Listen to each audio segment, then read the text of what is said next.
Ladies and gentlemen, my name is TotalBiscuit. Welcome to my roundup of the Sony E3 2015 press conference. I'll be going through what they showed on stage, giving opinions, and pointing out a few different things, some of which I liked and some of which I didn't. And I'd like to start with one particular bugbear. This was actually a running theme throughout the entire show, and it was platform-exclusive content. You might think, that doesn't sound too unusual. They make platform-exclusive content all the time. In fact, that's what consoles' business models are based on. Yes, but we're not talking about games. We're not talking about platform-exclusive games. We're talking about multi-platform releases with PlayStation-specific stuff. And there was a metric ton of it. They have really gone all out on it this time. Almost every multi-platform game that they showed mentioned something about there being a Sony-exclusive thingy. In the least egregious examples, it was things like an earlier beta than everybody else. Okay, fine, kinda sucks that everybody doesn't get it at the same time, but not really a big deal. On the flip side, platform-exclusive missions, platform-exclusive content, and of course platform-timed exclusive delays on all sorts of things like DLC, which of course includes Call of Duty, which was historically Microsoft's little cow when it came to milking that particular side of the industry. And I don't see why anyone would ever approve of that stuff or applaud it in the audience unless you happen to be a Sony employee. It isn't good for anybody. It literally is bragging rights and fuel on the fire of the console war. That's all it serves. If it were on all consoles at the same time, everybody would be happy. As it stands, now some people aren't happy, and yet these people over here are as happy as they would have been previously. Perhaps even a little bit more happy because they get to rub it in the faces of people that don't own those machines, which frankly is puerile, childish, and ridiculous. So I would love to see that go the way of the dodo. I understand the need for platform exclusives when it comes to games. But what we're seeing lately is a very mercenary attitude coming from not only these platform manufacturers, but also the companies that are enabling the behavior. People like Crystal Dynamics, for instance, with Tomb Raider, a game that came out on several platforms, that being PlayStation, Xbox, and PC, and did pretty well, even though Square Enix are like, yeah, we only sold like 5,000 billion copies, which was obviously below our expectations. Now, this time around, you've got Rise of the Tomb Raider, exclusive on Xbox, at least for a while anyway. And we had the same bloody thing being pulled out here from Sony as well. It is toxic, it's obnoxious, and it doesn't help anybody. I mean, it's inherently anti-consumer in every respect, and I don't see any reason to ever bloody support it. And like I said, Sony's presentation was chock full of it. So many. I mean, unless it was an actual exclusive game, you could probably bank on them saying something like, there'll be some sort of PlayStation exclusive thingy that nobody else gets. Oh, blah. Horrible. Left a sour taste in my mouth. Anyway, let's move on beyond that and actually talk about the games that were displayed. The first one, of course, being one of the biggest announcements. The Last Guardian isn't dead, which is something that people didn't actually expect. We've been hoping for footage of The Last Guardian, the game from the makers of Shadow of the Colossus and Ico, for quite some time, and there were many rumors that it was dead. Trademark abandonment and a false report from IGN in 2014 that was later retracted indicated that it wasn't going to come out, but as it stands, it will. And it looked pretty damn impressive. The usual aesthetic and usual thematic elements from games from that studio are in full attendance. What I mean by that is that pretty much every game from Team Ico has two central themes: a lonely world and some sort of companion. And we had with Ico, of course, you have the girl and very lonely world. And then with Shadow of the Colossus, you have the horse and very lonely world. And now you have this guardian creature and again, very lonely world, at least from what we've seen at this point. It's nice to see that they're sticking to their trademark washed out aesthetic as well, as per Shadow of the Colossus. And it seems to be looking fairly good. I love the art style of this. Bear in mind, this game has been in development since 2007. So this is a bit of a weird one. I mean, it's moved from PlayStation 3 to PlayStation 4. It's been in development limbo for a very long time indeed. And it will be a puzzle action game for the most part. You've got to figure out how to get from point A to point B using the boy and moving around the creature, the man-eating eagle known as Treecko.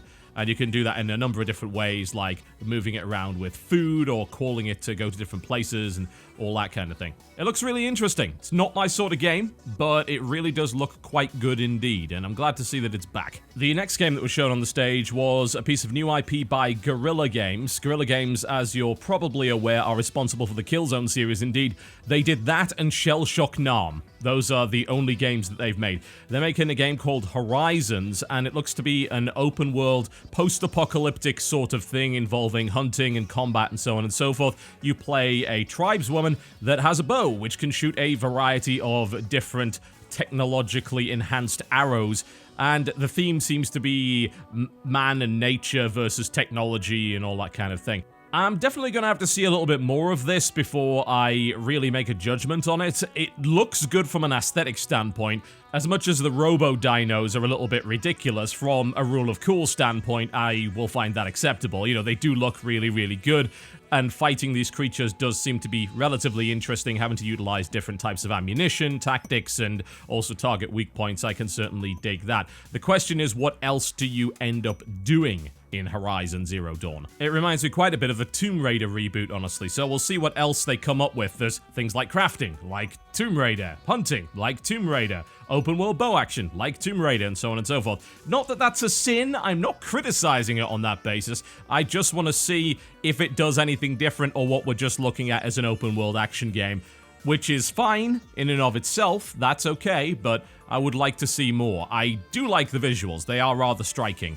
So hopefully it will end up being decent. That one looks like it's going to be a platform exclusive, as all of Guerrilla Games stuff is, so don't expect that on PC. We then got a CG trailer for the new Hitman game, which is imaginatively titled Hitman.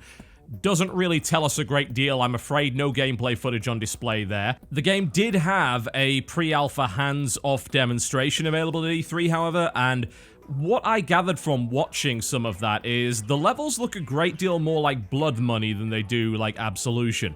When I did my video on Absolution, the one thing that I said and criticized a great deal was, look, the way that Blood Money in the previous Hitman games usually operated is that you had a playground to work within. You had a level, you went into the level, and then you figured out which way to approach it. And the thing about Absolution is it was a game about getting from point A to point B a lot of the time, which is not really what people liked Hitman for. Whereas this time around, it does absolutely seem like they're going back to what Blood Money was all about. They've got big levels, they've taken away the linearity, and they've put a great deal of different ways to eliminate your targets in. So it's about big set-piece levels where you have to figure out a way to approach it. And that is, of course, exactly what you should be expecting from a Hitman game.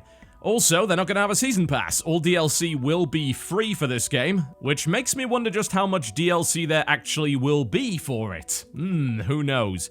But it looks like it might be a return to form, which is good. I didn't hate Absolution. I thought it was a good enough game. It just wasn't a good Hitman game. It was a decent third-person stealth action game. They then showed a little bit of Street Fighter V, which is going to be, of course, on PC as well as PlayStation, and there is apparently no chance of it making its way to Xbox. That's an actual quote.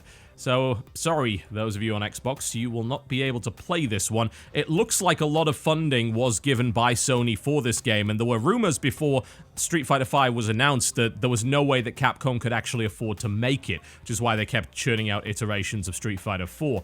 It looks good, I'm going to be honest. I mean, I've always been an appreciator of Street Fighter, and it looks really, really nice. I couldn't really go too much into depth on the differences in mechanics because that game has the depth of an abyss. There's a lot to cover there, but I did watch some of the gameplay from the Capcom Fighters tournament that was going on there, and it looked really impressive. It looks like a more aggressive game than Street Fighter IV, which I could certainly appreciate. It looks like pressure will work a great deal more, and I really do like the fact that each character has a set of unique attacks that are based on their meter. That is a rather cool take on the whole thing. There will, of course, be a Sony exclusive beta, because of course there will be, but the game is coming out on PC as well. Hopefully with reasonable netcode, because there have been some problems with the Street Fighter releases in that regard. Alright, yet another demonstration of No Man's Sky to follow that one up. This time he was actually playing it, which I think is the first time that's happened. I've seen a number of presentations, they've pretty much been hands-off, most of them pre-recorded. He even stated within the presentation that something could go wrong because he was picking a random planet to go and explore, and he had no idea what would happen. It did give a little bit of information about the gameplay, but it's still a little bit mysterious. There's little bits and pieces that you can gather from various interviews. This one showed him landing on a planet, exploring it, finding a few different life forms, also demonstrating that the planets are destructible, and then uploading the information via a beacon in order to earn some form of currency. We still don't know exactly what the whole game is all about, and I don't think we ever will until this bloody thing actually comes out. It's looking like it's taking shape, but it is ambitious, like it's Spore-level ambitious, maybe even more so, which does concern me. It's always concerned me. I wish Hello Games the best of luck because I loved their previous titles, but let's be honest, there's a little bit of a difference between a 2D stuntman game and simulating the entire bloody universe. There was also the reconfirmation that it is coming to PC and that it'll be a simultaneous launch. Thing is, we knew this already, it's just people seem to have forgotten. Probably down to the fact that it's been shown at Sony presentations over and over again.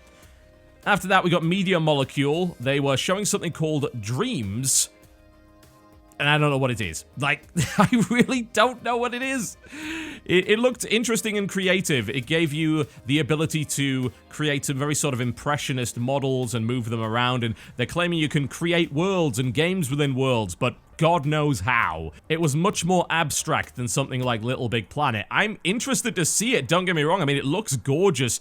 I just don't exactly understand what it's all about, and the presentation didn't exactly elucidate on that idea all that much. It's very much abstract at the moment, so we will see. I mean, they have been known to make very good games.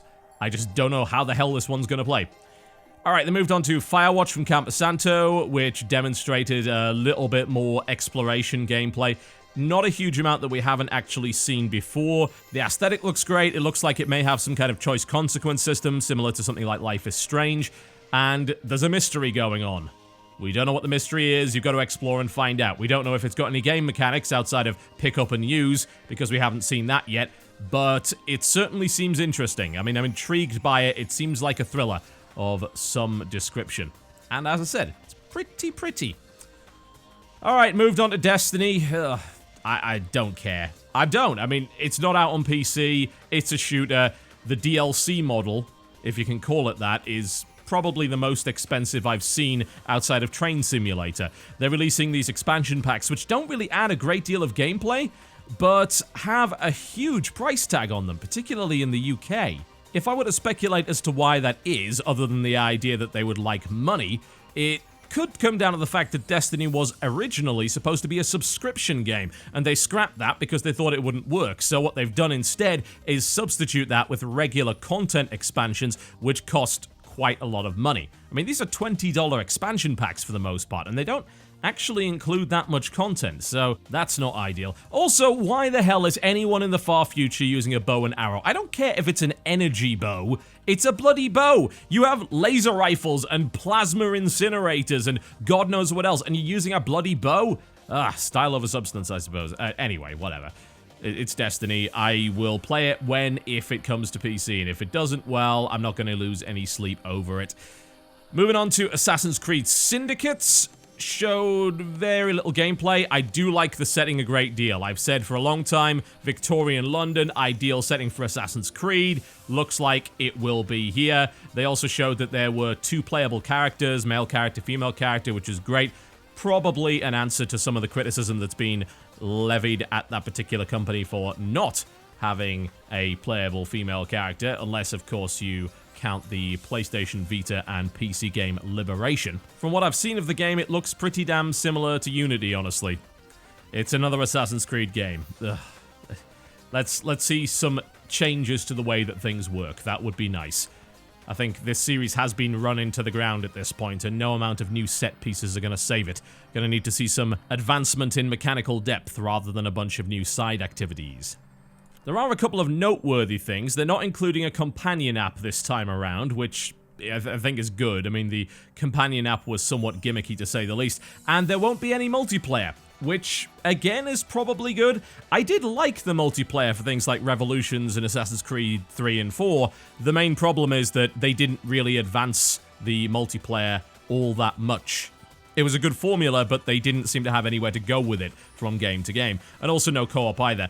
If they're focusing on the single-player experience and they're actually going to make something interesting, then I'll be happy with it. But more importantly, will the game actually work properly? Because Unity was a frickin' mess. Yet more exclusivity bollocks with that, by the way. The Dreadful Crimes will be exclusive on PlayStation 4. Those are extra missions. So celebrate! You're getting the lesser version if you don't have a PlayStation 4. Yeah, that's gonna instill consumer confidence.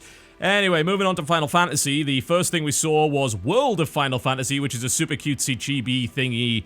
We don't know a lot about it other than the fact that you can summon monsters to fight for you. Can you also ride them around, which is, I suppose, rather amusing. And then, of course, we have the big one, the nostalgia nuke, as some people are calling it. It was, of course, the Final Fantasy VII Remake, rumored for years and finally coming around because I assume that Square Enix needs money, and I don't blame them. They should have probably made it 5 years ago, but I suppose this might be the right time. Anyway, yep, Final Fantasy VII will be coming out for PlayStation 4. It is being remade. There is no gameplay whatsoever. Nope, none at all. It's all about that CG trailer, which was pretty, as Square Enix CG always seems to be. But we don't know much about the game at this point other than it's Final Fantasy. Well, I suppose we do know about it because we've played it already. What we don't know is just how many changes there will be. There are rumors that the game will actually be changing the battle system. But those are rumors alone at this point. Whether or not this game is going to stay exclusive, we don't really know at the moment. There is an exclusivity deal of some sort with Sony, but we don't know if it's timed, and if it is, when it's actually going to end. Regardless, everybody's super excited about this, so hey, why not? I'm maybe at least a little bit, because by the time that I got around to playing Final Fantasy VII, it was just a little bit too dated to bother, so a remake is kind of right up my alley. Alright, Devolver Digital got to follow that one up, oh god, and they showed 4 games, Eater, I think it's Eater or Eater, Ronin, Mother Russia Bleeds, and Crossing Souls, which I imagine will all end up on PC at some point. So there's not really a lot to say about any of those. They all look kind of neat, as Devolver Digital games tend to, and I will no doubt be playing them on PC at some point and giving you videos. Now comes the weird bit. Kickstarter. Yes, there was a Kickstarter going on the E3 Sony stage, and it was headed up by Yu Suzuki, who is a legend, by the way, and is responsible for the development of various incredible games. He was with Sega for a long time, and this Kickstarter is for Shenmue 3. Shenmue was a Dreamcast exclusive originally, then they brought out Shenmue 2, and the story was never finished, which was really unfortunate, and it sort of disappeared into the annals of history, the assumption being that it never would be. It was a very expensive game for the time as well, one of the most expensive at that time. Incredibly impressive for the 90s. But whatever the case, it looks like they're going to try and make another one, and they launched a Kickstarter to do it. Now, of course, there is no way in a million years that the Kickstarter funds will actually pay for this game. I mean, if you want to know why, the original game cost $47 million, which is the equivalent of $67 million today. The game came out in 1999. That is ridiculously expensive. I mean, there's no way in a million years you could raise that kind of money on Kickstarter. So here's what's happening. It appears that the Shenmue Kickstarter is specifically designed to show interest, and as a result, what you're going to see is funding from Sony. Okay then. You know, I'm not sure if I'm all that keen on that. I'm in two minds. I'm really in two minds. A lot of people say, look, you shouldn't ever go to Kickstarter unless you have no other option. Well, Kickstarter doesn't believe that, and it's a free market, so people can go to Kickstarter for whatever damn well reason they please, and if people choose to fund it, then that's on them. Here's the problem I have with the presentation in particular. They made no mention on stage when they launched the Kickstarter that Sony would be funding it. I mean, they're going to be putting in the majority of the money. There's no doubt about that. Even if this Kickstarter raises $10 million, that's still only going to be a fraction of the amount of money required to actually fund Shenmue 3. That wasn't mentioned at all. They made it out like the only way this game was going to get made is if it was kickstarted. Now, in theory, that might be true. If for some reason this Kickstarter was not a success, it's entirely possible that Sony refuses to fund the game. But the way that they presented it made it out like we needed the customer's money first in order to even get this started. And I don't know how true that is. It does seem somewhat disingenuous, and whenever a company does this, it is a little bit weird. And I imagine if they keep tapping that well is rapidly going to run dry. On the flip side, it's Shenmue 3. It's a good thing. I would like to see Shenmue 1 and 2 remastered so we can play it on modern systems. That would be great. It was very hard to do that. The original Shenmue came out on Dreamcast only, and then Shenmue 2 came out on Xbox as well as Dreamcast. Ultimately, if you want to play the old Shenmue games, then you're going to be struggling somewhat. So it does really make more sense to remaster Shenmue 1 and 2 so that we can actually get the story, because it's a very story-driven game. Going straight into Shenmue 3 is not going to make sense for most people. So it's a little bit confusing. I imagine they've got to do that at some point, really. I'm just speculating here, but just going straight out with Shenmue 3 when most people did not play the original Shenmue, because again, it was a Dreamcast game, that's a little bit strange. Anyway, a lot of people have been debating this. I think one of the biggest problems I've got with it is we don't know how much this bloody thing is actually going to cost. It really just seems like a bottomless pit, and the money is being tossed into it, and a lot of it is consumer funding, even if it makes up the minority of the money that it's actually going to cost. So yeah, I did feel it was a little bit disingenuous. Obviously, it's cool that Shenmue is coming back, and it's great that Yu Suzuki is at the helm because he's an extremely talented man. But I'm not gonna lie, it left a little bit of a sour taste in my mouth. I'm still in two minds as to whether or not this was an okay way of doing things. I certainly hope it doesn't become a trend, but again, I think that consumers will reject it if it does, so this is probably going to be a one-off thing. We then saw a trailer for Batman Arkham Knight. No real gameplay there. We've seen a bunch of gameplay for Arkham Knight already, so nothing too impressive. And you guessed it, more exclusive nonsense for PlayStation 4. Yay. That was then followed up by a presentation with Project Morpheus. Oddly enough, they didn't really talk a lot about it. They just said, yeah, we have Morpheus, there's going to be video games on it. They showed a little bit of gameplay of a mech game called Riggs. I mean, virtual reality mech games, that's it for me. Like, that's the apex of video games. I can't imagine wanting anything more than that. Although that one does look like it's more Hawken and less MechWarrior, which is a little bit bothersome, but to be expected for a console. I'm still wondering exactly how the hell the PlayStation 4 is going to be powerful enough to run VR at a decent resolution or frame rate. At least with the Oculus, you know, you can plug it into a PC, which is going to evolve over time, and of course has more horsepower, but I don't see how it's going to work with the PlayStation 4. I don't. I haven't had a chance to try it yet, though, so we'll see how it goes, but the obvious commitment to VR is indeed obvious from many places. Now, Sony didn't put a huge focus on multimedia this time around, although they did mention it a little bit more than Microsoft did, and they announced that PlayStation Vue, which is a la carte TV service, will be available in a couple of new places, and you can get the Machinima channel, and yay, and so forth, and yeah, that was really about it. Hey, we have Spotify as well, like everything else. After that, they showed us some Call of Duty Black Ops 3, showed us a bit of co-op, and showed us a bit of multiplayer. The co-op, I think, looks a little bit more interesting than the multiplayer. I'll play the multiplayer, but it looked just like Advanced Warfare, honestly. It's got the same slide-in, it's got the same jetpacking, and I imagine there'll be a few other little features, but it definitely seemed iterative, as Call of Duty has a tendency to be. The 4-player co-op, though, showed what are essentially magic spells, these cyber abilities that you can use, which include Firefly Swarms, the ability to hijack mechs, and this kind of dynamic 4-player co-op, honestly. It actually looked pretty fun, I've got to admit, so that might be something that I focus on when I play that game, as opposed to the single player, which is generally not that great. We also saw, of course, plenty of cutscenes and the inability to move until the game told you to, and exclusive beta access for PlayStation 4 again. There was also the announcement that the map packs would come to PlayStation 4 first, which is the same deal that Microsoft had the last time around, so essentially Sony offered them more money. Now we're getting towards the end of the show now, and we've got a big Star Wars logo on the screen. Exciting! And then we got like 5 minutes to talk about Disney Infinity 3, because Lord knows we want to be sold more plastic bollocks.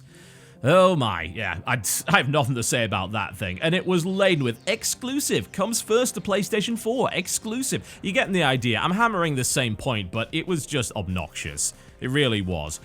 Then finally we saw a little bit of Battlefront, and it does look impressive. I mean, it's a good looking game. As to how it plays, it did look rather basic, but then again, so was Battlefront. I think people seem to forget that Battlefront was a fairly basic shooter. It didn't have that much in a way of in-depth combat or complex mechanics. It was all about the experience. It was about the set pieces. It was about the spectacle. I'm not gonna lie, I'm fairly excited for it, but we will see how it goes. Reports coming from people like Jesse Cox say that the flying gameplay is terrible right now, like the worst he's ever played, although the ground combat is okay, but not incredible in its current state. And a lot of people are saying, look, it's just like Battlefield. And I don't think it is. I mean, it doesn't seem like it is. Battlefront never really has been. You've always had this mixture of PvP and PvE combat, cooldowns, heroic units, and things like that, which made things a little bit more interesting. What I'm hoping for is dynamic objectives and interesting chains of objectives, rather than just good old domination, capture the flag stuff. So we'll see how that goes, but it's looking like it's shaping up fairly well. And last but by no means least, we had some footage of Uncharted 4, eventually, when it actually starts to work, because the demo didn't work the first time around. And it looks like an Uncharted game. I've never really been the world's biggest fan of them, but it looked impressive enough. You know, what I was really impressed by is the amount of dialogue that's going on during, say, combat scenes and driving scenes. It really makes it feel, I don't want to use the term filmic, but it certainly shows its inspiration from film. You've got this consistent dialogue going on between the characters that makes sense. You hear the characters comment when they run into a wall or a fence or something along those lines. I just wonder how many lines there are and how well these characters will respond to what's going on screen based on what you're doing. Because it does add a little bit of life to things, and it gives it that Hollywood flair, I suppose, that Uncharted has been known for quite some time. And that's about it. You know, that was the Sony conference. Not too shabby, not mind-blowing, kind of the same as the Microsoft one, really. If I was to call a winner, well, I wouldn't, and they were both about the same. The biggest concern at the moment seems to be that the big releases coming from Sony won't actually be out for the holiday. So by Christmas, you're not going to be seeing things like the Final Fantasy Remake, or Last Guardian, or Horizons, or Shenmue 3. So the big features of that conference are for things that are quite far off at this point. So I do wonder what the lineup is going to look like later on down the line. That might be a concern there for Sony when it comes to keeping people interested in the PlayStation platform. Regardless, though, otherwise a pretty damn solid presentation. My name's been TotalBiscuit. Thank you very much for watching, and I'll see you next time.